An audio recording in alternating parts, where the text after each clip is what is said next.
By the end of this video, you're gonna know exactly what to do, step by step, to reverse engineer your first $1 million year, even if you're not making six figures yet and you have no college degree. The title of this video is Reverse Engineer Your $1 Million Year. Step by step, the exact number of customers you need, the exact price points you need to have your first $1 million year. I remember, I was thinking about this morning, back in the 80s when I first started to come across people who actually made a lot of money. Back in 1985, a lot of money was $50,000 a year was a lot of money. Like a lot, as my granddaughter would say, right? A lot, right? And then I started hearing people talk about $10,000 a month, and I'm like, I didn't know that anybody, I didn't know professional athletes made $10,000 a month. I didn't know movie stars made $10,000. Like $10,000 in a month, those words never went together in the same sentence in my whole life up to that point.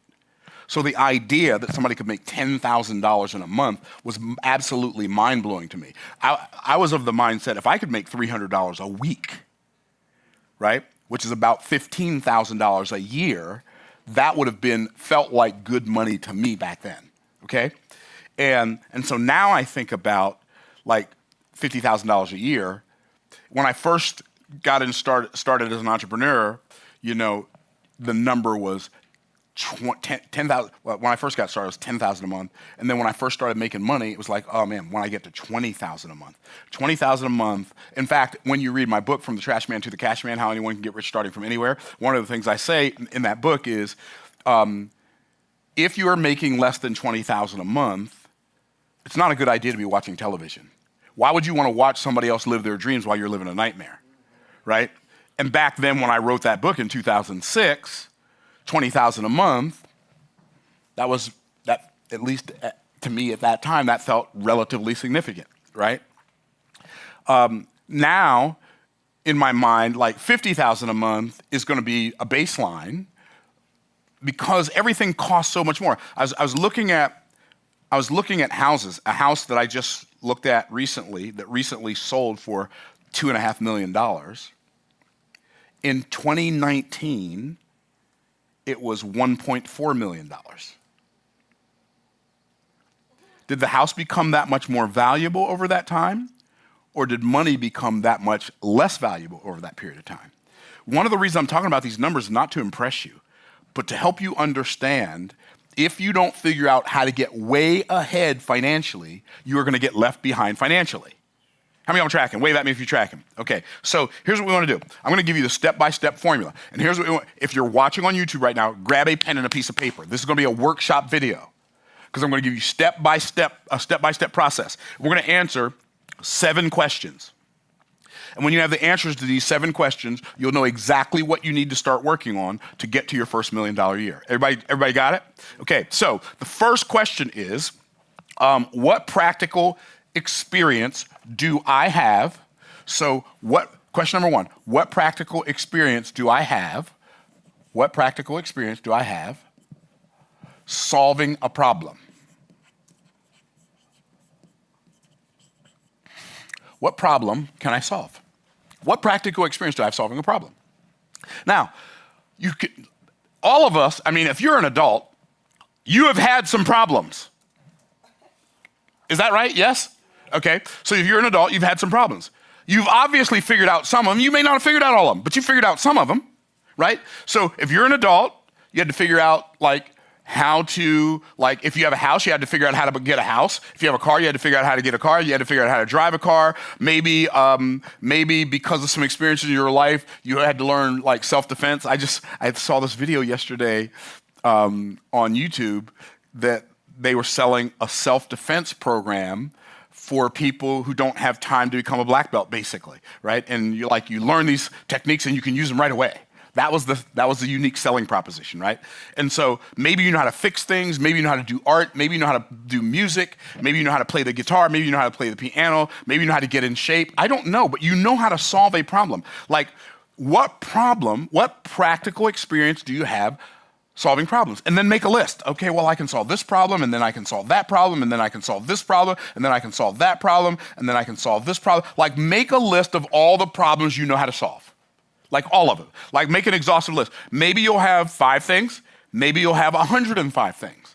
But the more things you have on your list, the more likely you are to come up with something that's going to be beneficial that you can use as a business. Maybe you know how to post on social media. Maybe you know how to write emails. Maybe you know how to write sales copy. Maybe you know how to sell. I don't know what the thing is that you know how to do, but I do know that if you're an adult, you know how to solve a problem, right? Even if you don't make 6 figures, you know how to solve a problem. If you've ever had a job, you know how to solve a problem because the people who hired you at that job hired you to solve a problem that they either didn't know how to fix or didn't want to use their time to fix. So you know how to solve a problem, right? Okay, cool. Once you have the answer to that question, you're well on your way. So that's question number 1. What practical experience do I have solving a problem? Okay. Question number 2. What people can your experience solve that problem for? Okay, so that's question number 2. What people? Like, what people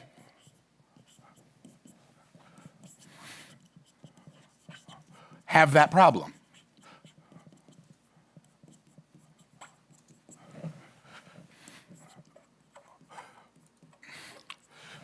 This is one of the reasons why I like figuring out problems that business owners have. Why? Because if business owners have a problem, a good friend of mine taught me this a long time ago, and he was in the furniture business. And he sold furniture to furniture stores. He didn't sell furniture to people who wanted to buy furniture.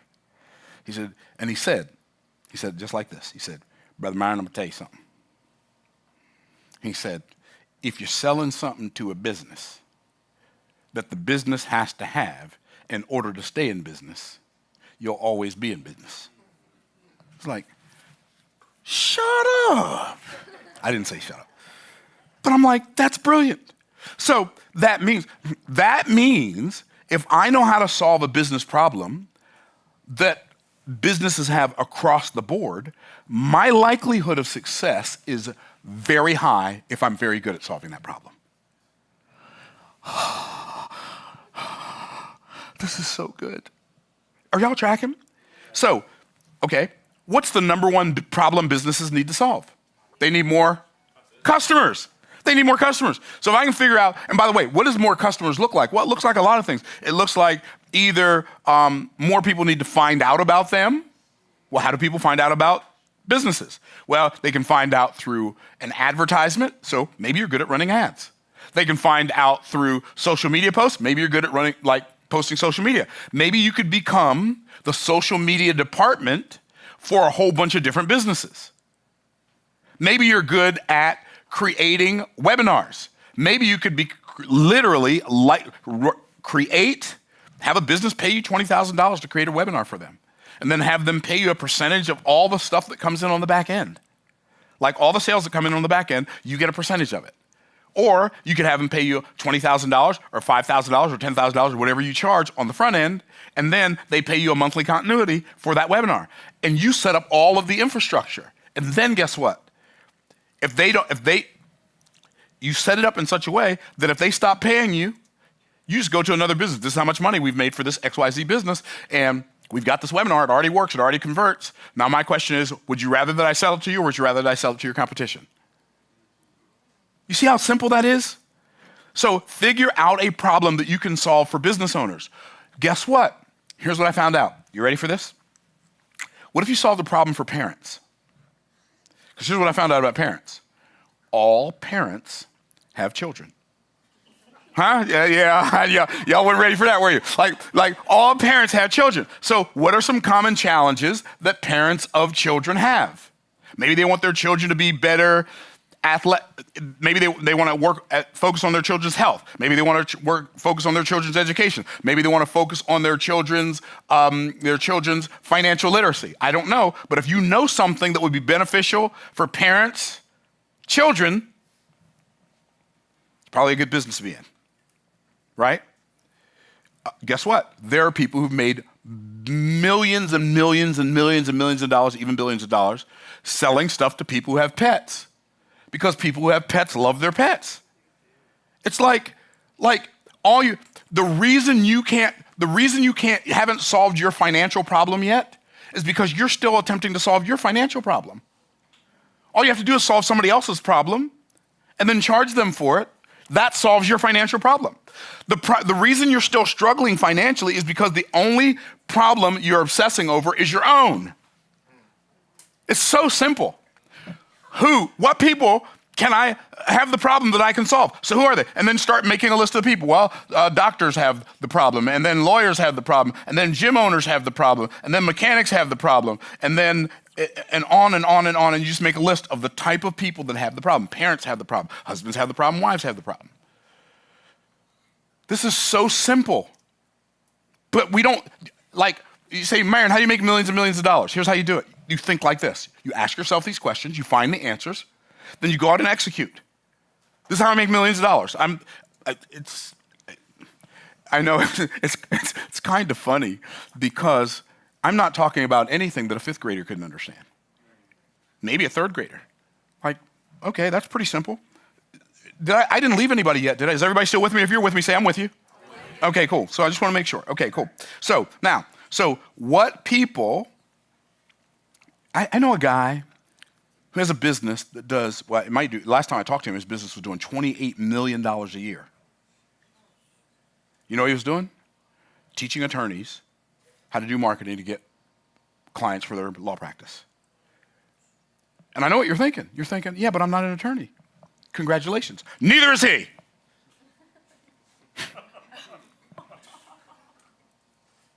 But he knows how to solve their problem. Okay, cool. It's literally like thinking, well, I'm a dentist, so I only want to get, I'm a dentist and I broke my arm, but I only want to go to an orthopedic doctor who's also a dentist. It doesn't make any sense, right? Okay, you get my point. Okay, here's the next question. This is one of the most important ones. And by the way, we're going to come back and answer some of these. Okay, yeah, we're going to come back and answer some of these in more detail. But we got to get them all down first. Okay, question number 3.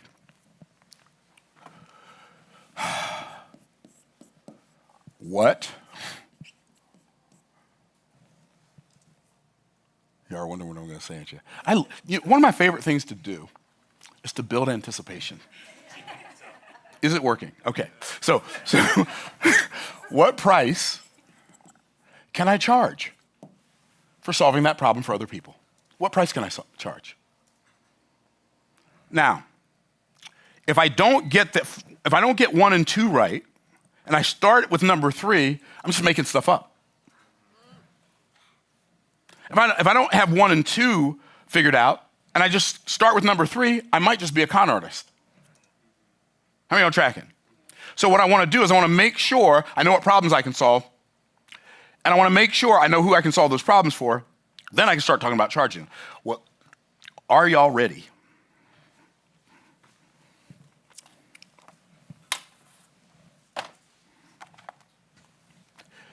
I understand how money works so that I don't have to work for all of my money. I want my money working for me harder than I work for my money. Are y'all tracking? I want my money working for me harder than I work for my money. Therefore, I have created assets. Okay, so I learned how money works. I used to be in financial services. I was insurance licensed. I was Series 6 licensed. I was Series 63 licensed. I learned about the magic of compound interest and how the rule of 72 works. And if you take your interest rate and you divide it into the number 72, whatever your answer is, that's how long it takes for your money to double. If you're not using compound interest in your favor, then there are institutions out there that are using compound interest against you. And so I learned all that stuff, so guess what I did? Wrote a book about it. Now, how much can I sell the book for? I sell this book for $20. Oops. I sell this book for $20. Which means if I want to make $1 million solving this problem with just this book, I need to sell 50,000 books. Congratulations. That's $1 million. That's $1 million. Now, in order for me to sell 50,000 books in a year, it's a lot of books. That's, how many books is that? A lot. It's like more than 1,000 books a week. It's a lot of books. But is that doable? Have people sold more than 1,000 books a week? Absolutely. I don't make $1 million a year with this book, but I make over $100,000 a year for this book that I wrote 19 years ago. 19 years ago, without me getting out of bed, without me having to go talk to anybody, we sell $100,000. Now, for those of you who are watching, don't buy this book on Amazon unless you're buying the ebook. It's only $10. But this book on Amazon, I've seen it for as much as $1,100. I see people selling it, buying it all the time, selling it all the time. I've got a new VIP client, and I was talking about the fact that people pay. He said, yeah, I just paid $169 for that book last week on Amazon. Don't buy it on Amazon. If you want to buy it on my website, trashman2cashman.com. If you want the physical copy, if you want the ebook, you can get it for $10 on Amazon. Okay,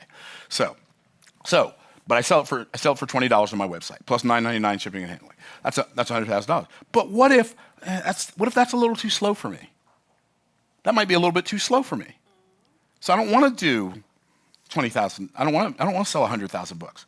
So what I'm going to do? What if I take this book and I turn it not into an audio book, but I turn it into an audio course, where I'm teaching people the principles in more detail on an audio from this book. I can sell that for $200, and I only have to make 5,000 sales. 5,000 sales.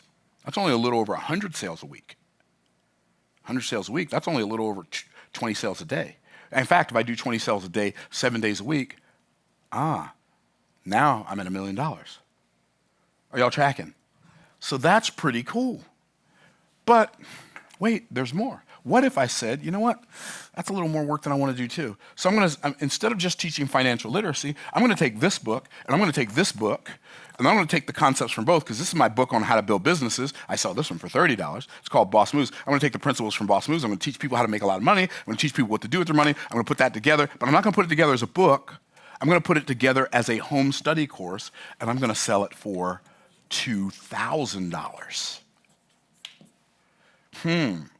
Now I only have to sell 500, and I've made my $1 million. A $2,000 home study course, I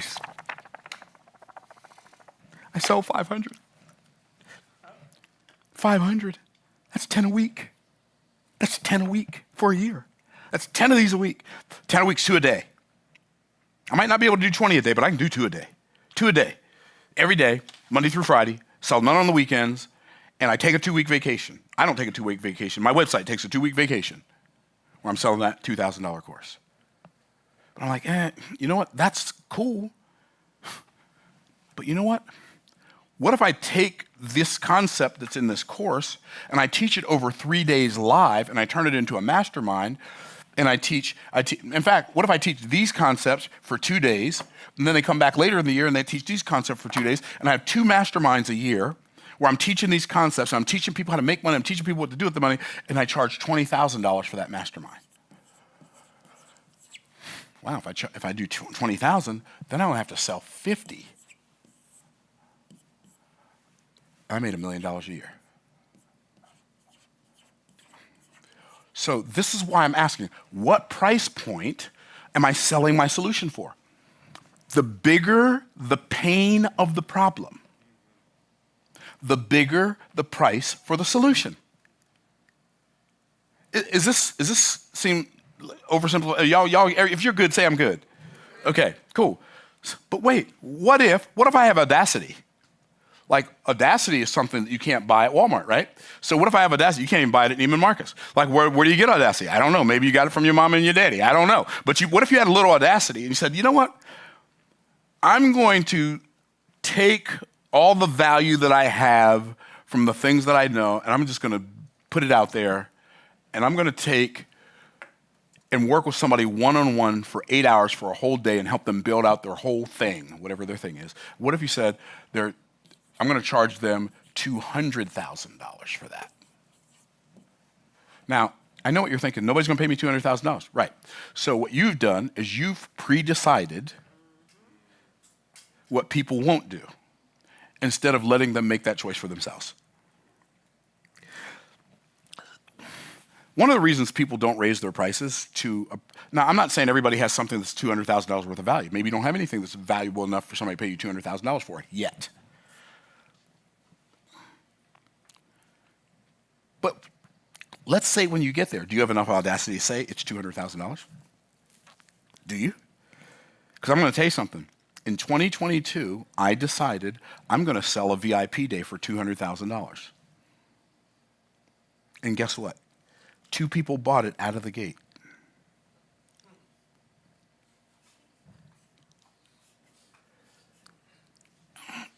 And then I said, I wonder how I can sell more of these. Oh yeah, I've got an event coming up. I'll raise the price. You say, how does raising the price help you sell more?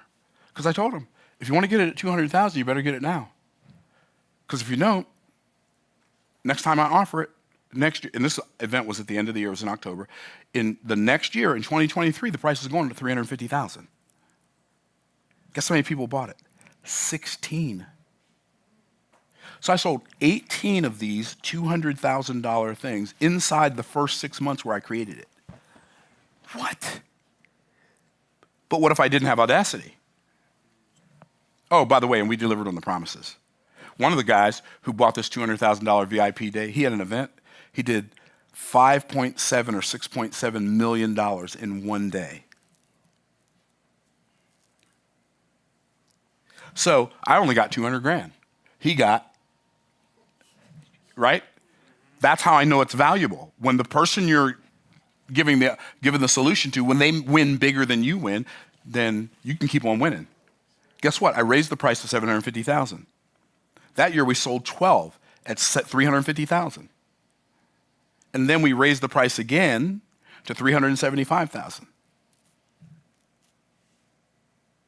You say, Myron, what's your point? I'm just saying, what price can you charge? It depends. How big is the pain of the problem you solve? Is this making sense? Yes? Okay. So, by the way, that's only the third question. We still have 4 questions. Because that's not all. That's where it begins. Okay. So the next question number 4. Question number 4 is, what products can I create to execute my solution? What are the problems? What are the products I can create? So what products can I create? We already talked about some of them, but we didn't even come close to talking about all of them. So I could create books. I could create coaching. I could sell tickets to an event. I could create masterminds. I could create agency services.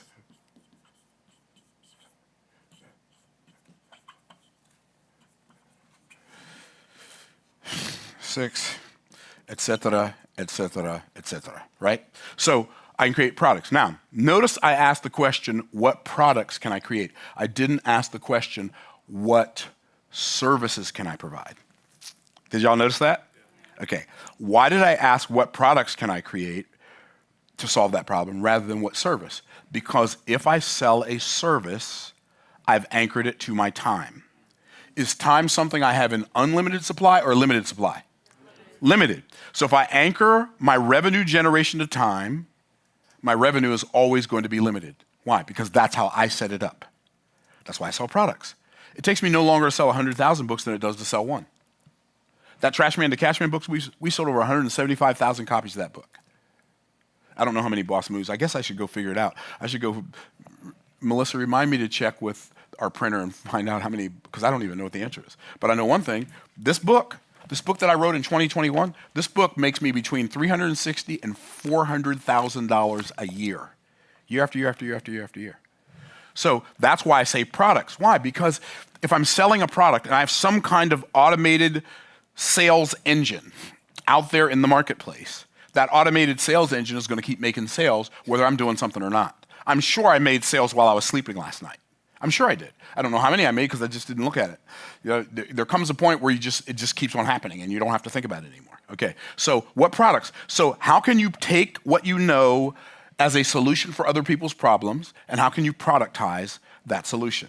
Some of you, it's going to be a physical product that you're going to create. And maybe it's a physical product that's an invention. Maybe it's a physical product that's some kind of solution. When I say solution, like maybe if you have a cleaning service, maybe you could productize a cleaning product and sell that product to So, for instance, Elon Musk is one of the richest men in the world because he created a product, and he created a demand for that product called an electric car. And then he gave away the patent for his motors. Why? Because he didn't want to be in the car business, he wanted to be in the battery business. And so he knew in order for those people to use his patents, they would have to use his batteries. And so he created a market for the product that he really wanted to sell. Why? Because he was thinking ahead. He was getting his what am I going to do right now based on the outcome he desires to have in the future? What we do is we'll come up, I'm going to do some stuff and see how it turns out. No, see how it turns out and let that determine what stuff you do. Does that make sense? So, what product can I create? Okay, that's number 4. Number 5 is what platforms. Number 5 is what platforms can I engage on?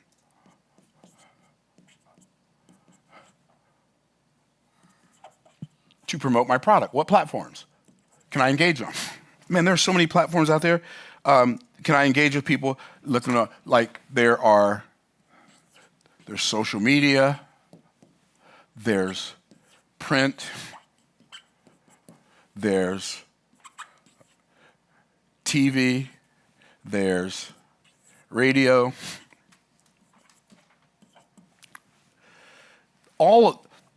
And then you start naming these. There's a bunch of social media, a bunch of different print outlets, a bunch of different television stations, a bunch of different radio stations.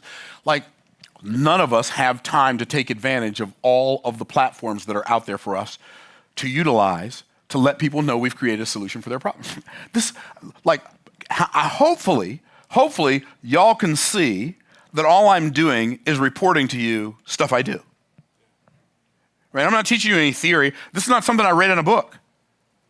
This is what I do. This is what I teach my students to do. This is what they do. Works for all of us. Who knew? It might actually turn into a thing one day. Okay? So what platforms? By the way, especially if you get really, really good at if you get really, really good at obsessing over other people's problems, not for the purpose of saving them, but for the purpose of serving them. I was thinking this morning about this concept. There are a lot of people in the world who practice what I call virtue, victim, savior. So they think something's good. They look at all the people who that good is not being done for, so they look at those people as a victim, and then they want to come and save them. But they don't want to use their money and their time, their effort, their energy to save those people. They want to go tell other people that they should use their time, effort, energy, and money to save those people. And so they campaign, because they're so virtuous, that these people out here are victims. And if I don't save them, if we don't save them, my message and your money, right? If we don't save them, they're lost. Okay, I wouldn't buy into that if I were you. Okay, so what platforms? And if you get on the platforms, here's the thing about getting on platforms, though. You actually have to be get good enough at communicating to them that you can solve their problem, that they have a desire to pay attention to you. The algorithm doesn't like me. The algorithm is the audience. If the algorithm doesn't like you, it's because the audience doesn't like you. The algorithm doesn't pay attention to me. That's because the audience isn't paying attention to you. You know why? Because you're still talking about you, or at least worst case scenario, you're talking about stuff the audience doesn't care about. The audience will always pay attention to you if you will pay attention to them first. It's how it works. That's why, I would rather create videos to teach you about the perturbation of wealth creation. But if I had a video called The Perturbation of Wealth Creation, nobody's going to say, I want to watch that. You know what they're going to say? The who of what?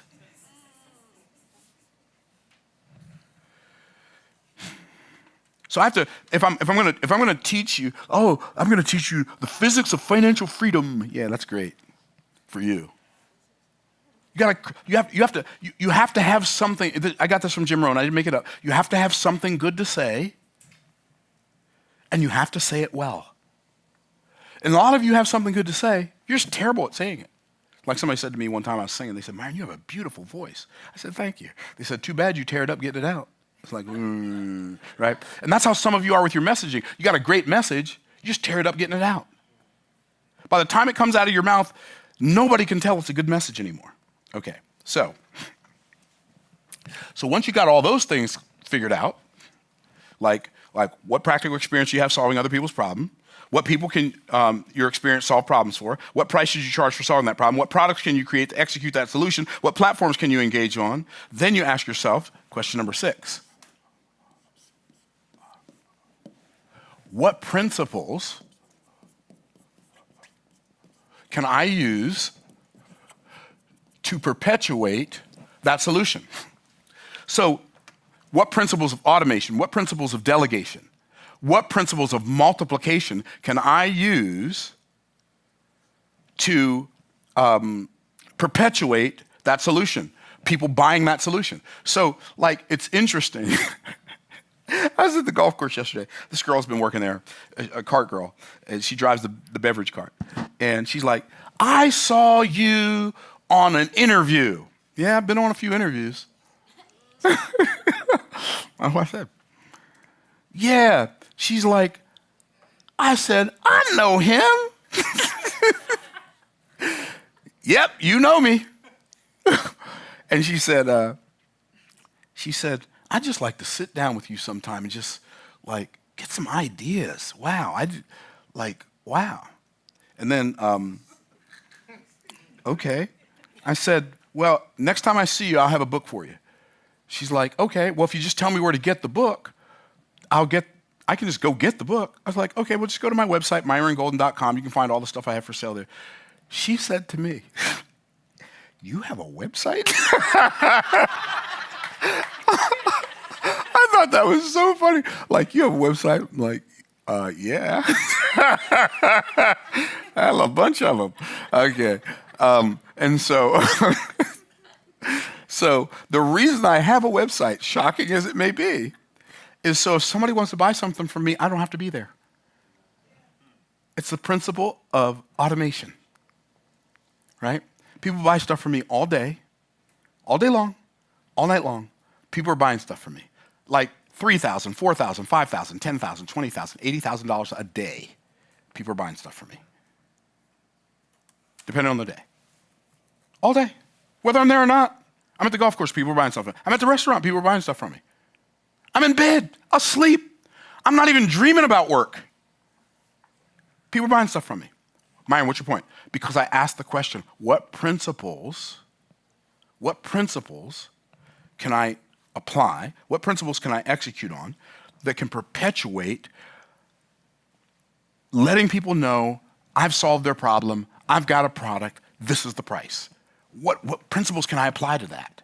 It's so fascinating because I was thinking there's really no such thing as passive income. There's deferred income, right? Like the closest I've come to passive income, is writing books. That's the closest I've come to passive income.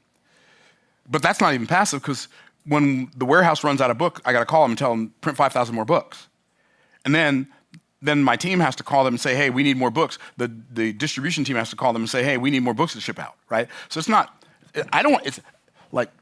it's passive-ish for me, but I have to pay them to do that. They're not doing it for me because they love me so much. I mean, they probably do, but probably not enough to do it forever, right? So it's like, what principles can I apply? Well, the principles that I want to apply are, 1, automation.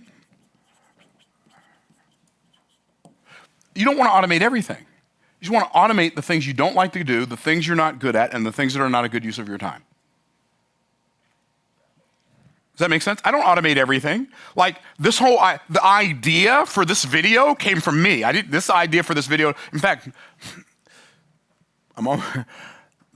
Nothing in this video came from AI. Nothing that I'm teaching you right now, none of this came from AI. Now, sometimes I'll use AI to do research. I didn't need AI to research this.